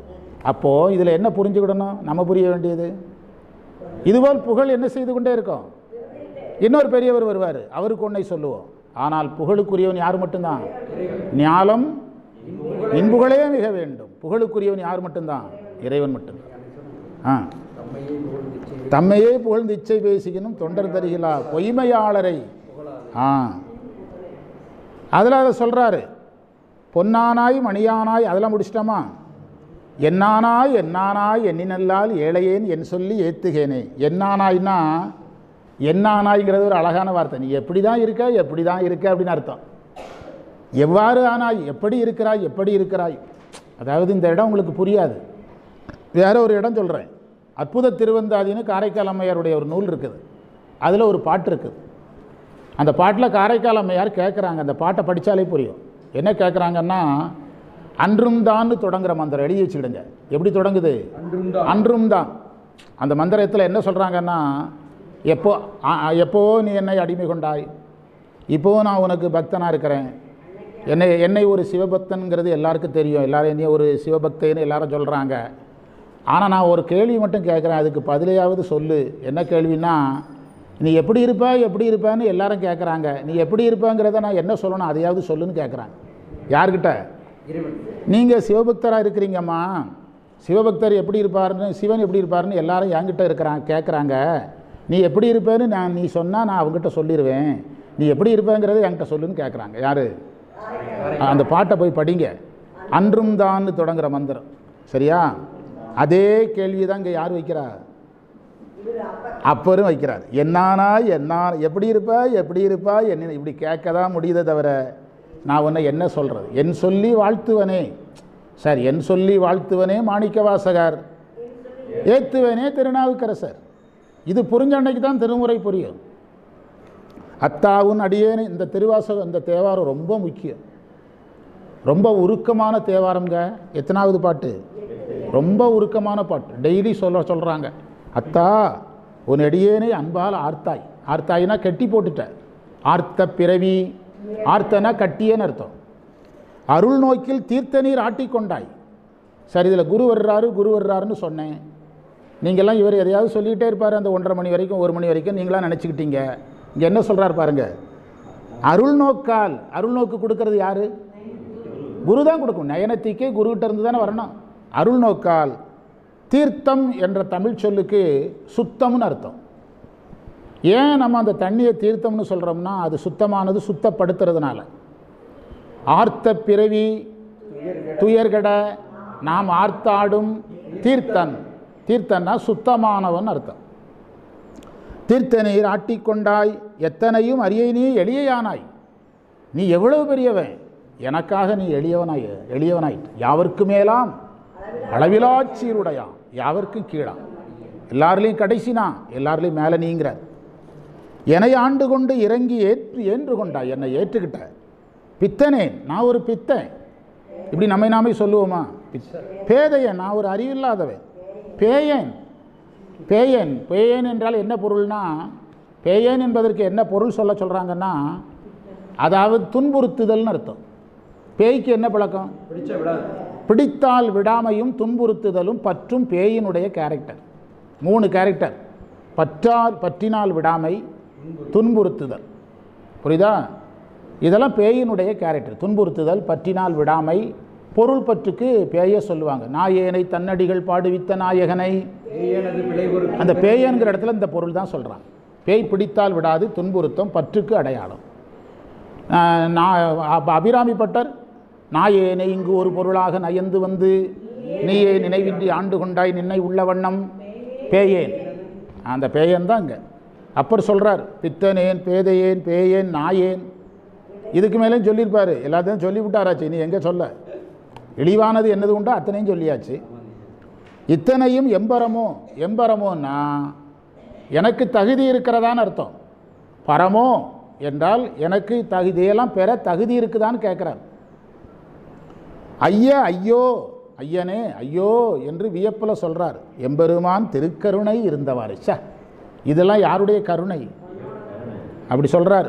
குலம் பொல்லேன், குலத்தால் நான் பொல்லாதவனாக இருக்கிறேன். குலம்னா என்ன அர்த்தம் தெரியுமா? பிறந்த ஜாதி அல்ல, கூட சேர்ந்த கூட்டம். கூட சேர்ந்தவனெல்லாம் ஒன்றுக்காதவங்கிறார். குலம் பொல்லேன். நம்ம திருக்கூட்டம் சொல்கிறோம்ல, எனக்கு என்ன கிடைக்கலங்கிறாரு? கிடைக்கல. குலம் பொல்லேன். அது சமணர்கள் தானே கிடைச்சாங்க. ஒரு நாள் 2 நாளாக கிடைச்சாங்க, பல வருடங்கள். குலம் பொல்லேன், குணம் பொல்லேன். கூட்டம் மோசமானால் குணமும் மோசமாயிரும். ஆமாம். உன்னுடைய நண்பனை சொல்லு, உன்னுடைய குணத்தை சொல்லுகிறேன்னு ஆசிரியர்கள் சொல்லுவாங்க. பள்ளிக்கூடத்தில் ஒரு டயலாக் இருக்குது. உன் நண்பன் யார் என்று சொல்லு, உன்னுடைய பழக்க வழக்கம் எது என்பதை நான் சொல்லுகிறேன் அப்படி பள்ளிக்கூடத்தில் நாங்கள் சொல்லுவோம். அதனால் இவர் சொல்கிறார், என் கூட இருந்தவனெல்லாம் சரியில்லை, குணமும் சரியில்லைன்ட்டார்.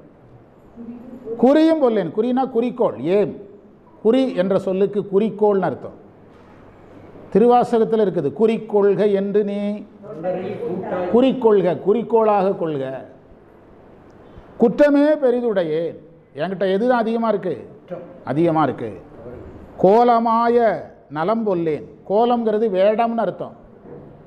கோலம்னா வேடம், வேடம் என்று பொருள். அந்த வேடமும் வேடத்துக்கேற்ற வாழ்க்கையும் இருக்கணும். வேடமும் வேடத்துக்கேற்ற வாழ்க்கையும் இருக்கணும். எனக்கு உண்மையிலே சாமி மாதிரி ட்ரெஸ் போட்டலான்னு ஆசையாக இருக்குது. ஆனால் அவர் அந்த வேடத்துக்கு ஏற்றபடி வாழ்கிறார். நாங்கள் அவர் கூட கரூரில் தாராபுரத்தில் பார்த்துருக்குறோம். வழிபாடு எல்லாமே சின்சியராக செய்கிறார். இப்போ எங்கள் வீட்டில் பட்டினத்தார் படம் இது வரைக்கும் வரல, திடீர்னு வந்துட்டு எங்கள் வீட்டில் வந்து உட்காந்துட்டார். கரூர் ஐயா தங்கவேலையா மகன் மகளும் மனைவியும் சேர்ந்து காரில் ஏற்றி விட்டுறாங்க பட்டினத்தார் படத்தை. எங்கள் வீட்டில் பூஜை அறையில் வச்சா யார் தான் கண்ணில் தெரிகிறாரு? பட்டினத்தார் தான் நின்றுட்டுருக்கிறார் நேர் ஏத்தால. என்ன சொல்ல வர்றாரு? சாமியாராக சொல்கிறாரா? ஆனால் பயமாக இருக்குது. நமக்கு வேடம் போட ரெடி சார், வேடத்துக்காக வாழணும் இல்லை. வேடம் ஒரு கோயிலுக்கே போனால் கூட அடுத்து என்ன ப்ரோக்ராம் தான் தோணுதை தவிர நின்று கும்பிட வர மாட்டேங்குது. ஆனால் அந்த அகஸ்தீஸ்வரர் கோயிலுக்கு நல்லா அழைச்சிட்டு போய், யாரெல்லாம் வந்தீங்க, நல்லா நிதானமாக கும்பிட வச்சு கூப்பிட்டு வந்தார். ஒவ்வொரு சந்நிதியாக காட்டி, அதேமாதிரி அங்கேயும் பூஜை புனஸ்காரங்கள் எல்லாம் முன்னால் நின்று நல்லா சின்சியராக செய்வார்.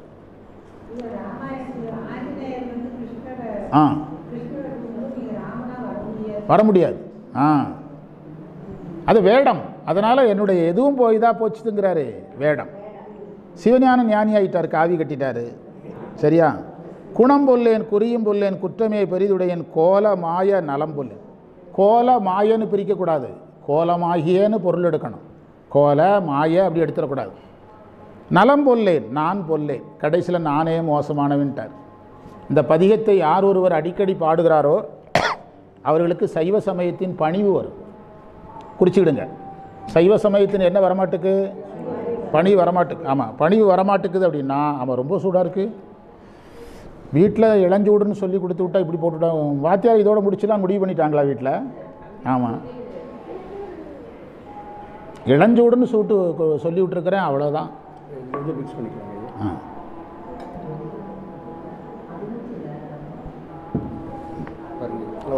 இது அளவர்.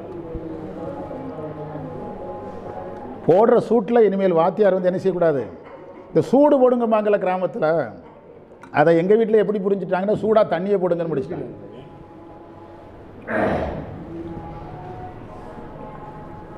ஓகே போதும். என்ன வரும் இந்த பதியத்தை பாடுனா, சைவ சமயத்தினுடைய பணிவுகள் முழுவதும் வந்துடும். இந்த பதியத்தை பாடுங்க டெய்லி, வரலன்னா பாடுங்க. அடுத்து என்ன, குலம் பொல்லேன் குணம் பொல்லேன் குறியும் பொல்லேன் குற்றமே பெரிதுடையன் கோலமாய நலம் பொல்லேன் நான் பொல்லேன் ஞானி அல்லேன். கடைசியில் நான் யார் கிடையாது, அழகாக சொல்லிட்டாரு. நல்லாரோடு இசைந்திலேன். பார்த்தீங்களா, நல்லவங்க கூட நான் சேரவே இல்லை. நடுவே நின்ற விலங்கல்லேன் விலங்கல்லாது ஒளிந்தேன் அல்லேன். அவர் சொல்கிறார், என்னை விலங்குன்னு சொல்லிடலாமான்னா விலங்கில் சேர்க்கவும் முடியாது. அப்போ விலங்கு இல்லைன்னா மனிதன் ஒத்துக்கிடணும், விலங்கு மனிதனும் இல்லைங்கிறார். இது ஒரு முக்கியமான இடம். ஒரு தேவார வகுப்பு எடுக்கிற ஆசிரியர் ஊத்தங்கரையிலேருந்து கூப்பிட்டார். இது என்ன சார் அப்படின்னு கேட்டார். ஒன்றும் இல்லை, மனுஷன்லையும் சேர்க்க முடியாது, மிருகத்திலையும் சேர்க்க முடியாத நிலைமையில் நான் இருக்கிறேன்னு சொல்கிறார். ஆமாம், விலங்கல்லேன் விலங்கல்லாது ஒளிந்தேன் அல்லேன். விலங்கு அல்லாதுன்னா விலங்குக்கு மேலே மனிதனாக இருக்கணும்ல. ரெண்டு கட்டான நிலை வாழ்க்கையில் நான் இருக்கிறேங்கிறார். அல்லேன் வெறுப்பனவு மிக பெரிதும் பேசவில்லை. வெறுப்பான விஷயங்களை நான் என்ன செய்வேன், பேசுபவனாக இருக்கிறேன். வெறுப்பான விஷயங்களை பேசக்கூடாது, நான் பேசுபவனாக இருக்கிறேன்னு சொல்கிறார். நானெல்லாம் எந்த நிலையிலும் வெறுப்பான விஷயங்களை பேசுவதில்லை. ஆனால் பேச வேண்டியதை கட்டாயம் பேசுவேன், எப்போவா இருந்தாலும் பேசுவேன். ஏன்னா தொழிலே அதுதான். குறை யார்கிட்ட இருந்தாலும் சொல்லுவது ஆசிரியனுடைய கடமை. அதற்காக நம்ம பதவிக்காக, நம்முடைய பெருமைக்காக, புகழுக்காக மாணவர் குறையை சொல்லாமல் என்ன செய்ய முடியாது, இருக்க முடியாது. ஆமாம், அதை சொல்கிறது தான் எனக்கு வேலை. எங்கள் வாத்தியார் சொல்லுவார், மாணவரை குறை சொல்லக்கூடாதுன்னா தேட்டருக்கு சுண்டல் விற்க போகிறேன் பாரு. ஹெச்எம் கூப்பிட்டு நீங்கள் மாணவரை குறை சொல்லாதீங்கன்னு சொன்னதுக்கு என்ன சொல்லிவிட்டார், அப்போ நான் எங்கள் ஊர் பக்கம் கணேஷ் தேட்டர்னு ஒரு கணேஷ் தேட்டருக்கு சுண்டல் விற்க போகட்டான்னு கேட்டார். அதுதான் என்னுடைய வேலை. குறை யாற்று இருந்தாலும் சொல்லுவேன், என்ன நடந்தாலும் சொல்லுவேன். குறைகளை சொல்கிறது தான் என்னுடைய தொழில். ஆமாம், குரு. ஒருத்தர் கேட்டார் என்கிட்ட, நீங்கள் பேசாமலே இருங்களா அப்படின்னாரு. நான் சொன்னேன், வீட்டில் பேசுனா சைவம் பண்ண போகாதுன்னு கதவை பூட்டிடுறாங்க. தெருவில் பேசுனா எங்களுக்கு சம்மந்தம் இல்லாத பேசுங்கம்பாங்க. யார்கிட்ட தான் பேச முடியும்? நீங்கள் தானே சம்மந்தப்பட்டிருக்கிறீங்க, உங்கள்கிட்ட தான் பேச முடியும். அப்போ உங்கள்கிட்ட தான் நான் சொல்ல முடியும். இல்லை உங்களுக்குள்ளே வச்சு அடக்கிக்கிடுங்களா அப்படின்னு சொன்னார் ஒருத்தர். நான் சொன்னேன், எனக்கு இதயம் இரும்பில் செய்யலை, இரத்தத்திலும் சதையில தான் செஞ்சுருக்குது. அது ஒரு அளவு தான் என்ன செய்யும், தாங்கும். என்ன சொன்னார், இளம் பொல்லேன். அந்த இளம்ங்கிற வார்த்தைக்கு ரொம்ப கவனமாக பொருள் சொல்லணும். இளம்ங்கிறது குடும்பம் சார்ந்த குடிமை, குடும்பம் சார்ந்த குடி, குடும்பம். ஜாதிக்கு போயிடக்கூடாது, ஜாதியை ஒட்டிய ஒரு வார்த்தை. அதாவது குடும்பத்தை குறிக்கக்கூடிய ஒரு வார்த்தை. இல்லம்ங்கிறது இளம்னு வருது, அவ்வளோதான். முதல்ல குலம்னாரா, இப்போ இளம்ங்கிறது இல்லம் சார்ந்த ஒரு வார்த்தை. இளம் பொல்லேன் இறப்பதே ஈய மாட்டேன். இறக்கவும் எனது இறப்பதே ஈய மாட்டேன். அதில் கொஞ்சம் கவனமாக பொருள் சொல்லணும். இறப்பதே ஈய மாட்டேன், அதாவது இறக்கிறதோடு நிறுத்திக்கிடுறேன். ரெண்டு பொருள் சொல்லணுங்க.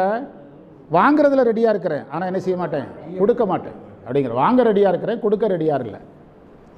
என் செய்வான் தோன்றினேன் ஏழையேனே. எதுக்காகத்தான் நான் பிறந்தேன்னு எனக்கே தெரிலங்கிறேன். பிறந்த நோக்கமே ஒன்றும் சரியில்லாத மாதிரி தெரியுதுங்கிறேன். அப்பரே இப்படி சொன்னார்னா நம்மெல்லாம் எவ்வளவு யோசித்து வாழணும். சங்கநிதி பதுமநிதி இரண்டும் தந்து. சங்கநிதினா சங்கு மாதிரி செல்வத்தை வைக்கிறதுக்கு பேர் சங்கநிதி. பதுமநிதினா தாமரை போல செல்வத்தை வைக்கிறதுக்கு பதுமநிதினு பேர். இவ்வளோதான் அதுக்கான டெஃபினிஷன். இதை உங்களுக்கு காட்டணும்னா திருவாசகத்தை காட்டுனா நான் காட்டலாம், இதை காட்டுனா என்கிட்ட இருந்தால் தானே காட்டுறதுக்கு. இரண்டும் தந்து தரணியோடு வானாள தருவரேனும். பூமியை ஆள்றதுக்கு ராஜாவாக இருங்க. வானத்தில் நீங்கள் இந்திரனாக இருந்தீங்கன்னு சொன்னாலும் மங்குவார் அவர் செல்வம் அதிப்போம் அல்லோ. என்னைக்கும் ஒரு நாள் அழிந்து போகின்ற அவருடைய, மங்குவார்னா அழிந்து போபவர், மறைந்து போபவர், நிலையில்லாதவர். அவர் செல்வம் மதிப்போம் அல்லோ. அவங்க செல்வத்தை எல்லாம் நான் மதிக்க மாட்டேன். ஒருத்தன் சங்கநிதி பதுமநிதிங்கிறது குபேரன் சம்மந்தப்பட்டது. எல்லா செல்வமுங்கிறத சொல்கிறதுக்கு தான் சங்கநிதி பதுமநிதின்னு சொல்லுவாங்க. அதெல்லாம் தந்தாலும் எனக்கு வேண்டாங்கிறார். அதையெல்லாம் கொடுத்து மண்ணை ஆளுங்க விண்ணை ஆளுங்கனாலும் வேண்டாங்கிறார். அல்லோம் மதிப்போம் அல்லோம் மாதேவருக்கு ஏகாந்தர் அல்லாராகில். மாதேவராகிய சிவபெருமானுக்கு ஏகாந்தர்னா என்ன அர்த்தம்னா அவரை தவிர யாரையும் கும்பிடாதவர். ஏகாந்தர்னா என்ன அர்த்தம்? அவரை தவிர யாரையும் வணங்காதவர். நாமளுமே சைவத்தில் தீவிரமாக இருந்தால் சிவனை தவிர யாரையும் வணங்கக்கூடாது. அப்பர் பக்குவம் வந்துட்டுன்னா நமக்கு யார் பக்குவம் வரல, அப்பருடைய பக்குவம் இன்னும் நமக்கு வரல. புரியுதா? அப்பருடைய பக்குவம் நமக்கு இன்னும் வரல. அதாவது ஒரு பெரிய ஒரு 20 வருஷம் ஓடக்கூடிய வருஷத்துக்கு லட்சக்கணக்கில் பல ஆயிரம் கோடி டேர்ன் ஓவர் ஆகிற ஒரு பேங்கில் போய், ஒரு கம்பெனியில் போய், பல ஆயிரம் டேர்ன் ஓவர் ஆகக்கூடிய ஒரு கம்பெனியில் போய் பேங்க்காரன் தான் லோன் வேணுமான்னு கேட்பான். ஆனால் சின்ன கம்பெனிக்காரன் என்ன செய்வான்? பேங்கில் போய் எனக்கு லோன் தாங்கன்னு கேட்பான். இப்போ நம்மெல்லாம் என்ன ஸ்டேஜ்? எந்த பேங்கில் திறந்தாலும் உடனே போய் லோனை கேட்குறது நம்ம வேலை. அதனால் எந்த சாமியாக இருந்தாலும் லோன் வாங்கலாம். ஆனால் நீங்கள் பெரிய மாணிக்கவாசகர் மாதிரி பெரிய கம்பெனி ஆகிட்டீங்க, திருநாவுக்கரசர் மாதிரி பெரிய கம்பெனி ஆகிட்டீங்கன்னா உங்களுக்கு லோன் யார் லோன் மட்டும் போதும்? ரிசர்வ் பேங்க்லேருந்து வந்தால் மட்டும் போதும். ரிசர்வ் பேங்கில் அச்சடித்து நேரே பெட்டி உங்கள் வீட்டுக்கு இறங்கும். உதாரணம் புரிஞ்சுட்டா? காசை சொன்னால் தானே புரியுது. சரியா? அதனால் சொன்னார், மாதேவருக்கு ஏகாந்தர் அல்லாராயில் சிவபெருமானுடைய மட்டும் கும்பிடக்கூடியவராக இருக்கணும். அவதான் ஏகாந்தர். உணராத நிலை ஆகாராயில் அங்கமெல்லாம் குறைந்தெழுது தொழுநோராயிரா. இது சைவத்தில் மிக முக்கியமான வரி. உடம்பு எல்லாம் குறைந்துன்னா அந்த தொழுநோய்க்கு இன்னொரு பேர் என்னது கிராமங்களில்? குஷ்டம். குஷ்டம்னா என்ன அர்த்தம்? குறை. அதாவது குட்டம் என்ற தமிழ் வார்த்தை தான் சமஸ்கிருதத்தில் போய் குஷ்டமாக மாறுது. குட்டம்னா என்ன அர்த்தம்னா குறைந்ததுன்னு அர்த்தம். இந்த தொழுநோய் வந்தவங்களுக்கு விரல் என்ன ஆகிக்கிட்டே போகும்? விரலெல்லாம் கரைஞ்சிக்கிட்டே போகும், கால் கரைஞ்சிக்கிட்டே போகும், அழுகிக்கிட்டே போகும், கம்மியாயிரும். ஆமாம். நீங்கள் இப்போ அந்த காலத்தில் சலவை தொழிலாளிகளெல்லாம் இந்த நோயில் இறப்பாங்க. சலவை தொழிலாளிகள் நம்ம அழுக்கு துணியை துவைச்சி அவங்க பெரும்பாலும் இந்த பேஷண்ட் ஆயிடுவாங்க. இப்போ அந்த சலவை தொழில் போனது நல்லது. அவங்கெல்லாம் ஏதாவது ஒரு தொழிலை செஞ்சு நல்லா இருக்கட்டும். நம்ம வீட்டு அழுக்கு துணியை துவைச்சி அவங்களுக்கு எந்த நோயாளி ஏறுவாங்க? ஆமாம், நம்மளால் அந்த ஒரு நோய் சம்மந்தப்பட்டவங்க கூட அந்த நோய் துணியை துவைக்க போடுவான். நம்ம பேஷண்ட்டாக இருக்கிறோம், இதை நம்ம துவைப்போன்னு துவைக்க மாட்டான். யாருக்கு தூக்கி போட்டுருவாங்க? எனக்கு தெரிஞ்சு சலவை தொழிலாளிகள் தொழுநோயாளியாக சாகிறத நான் பார்த்துருக்குறேன். எங்கள் வயலுக்கு அந்த தொழுநோயாளிகள் வீடு வழியாக தான், சலவை தொழிலாளி வீடு வழியாக தான் வயலுக்கு போகணும். அப்போ பார்த்ததான் சொல்கிறேன். இந்த வெள்ளாவி வைக்கிறது துவைக்கிறதெல்லாம் பார்த்துருக்குறேன். அப்போது அந்த குஷ்டம்ங்கிற நோய் எதிலிருந்து வந்தது? குட்டம் என்றுங்கிற வார்த்தை. குட்டம்னா சின்னதுன்னு அர்த்தம். இப்போ திருவாசகத்தில் ஒரு பதிகத்தில் இடையில 2 வார்த்தை காணாமல் போயிடும். அது எந்த பதிகம்? முதல் 4ல் இருக்குது. சிவபுராணமும் கிடையாது, போற்றி திருவகோலும் கிடையாது. அதில் இடையிடையே 2 வரி காணாமல் போயிடும். கீர்த்தியா அண்ட பகுதியா?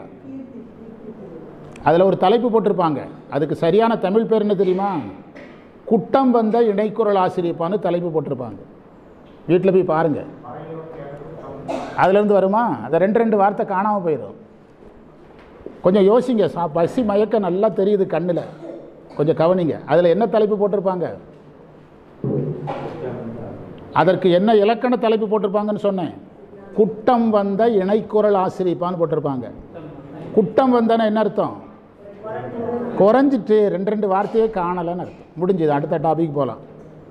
அங்கமெல்லாம் குறைந்துங்கிறதுக்கு இவ்வளோ நேரம் பேசியிருக்கிறேன்.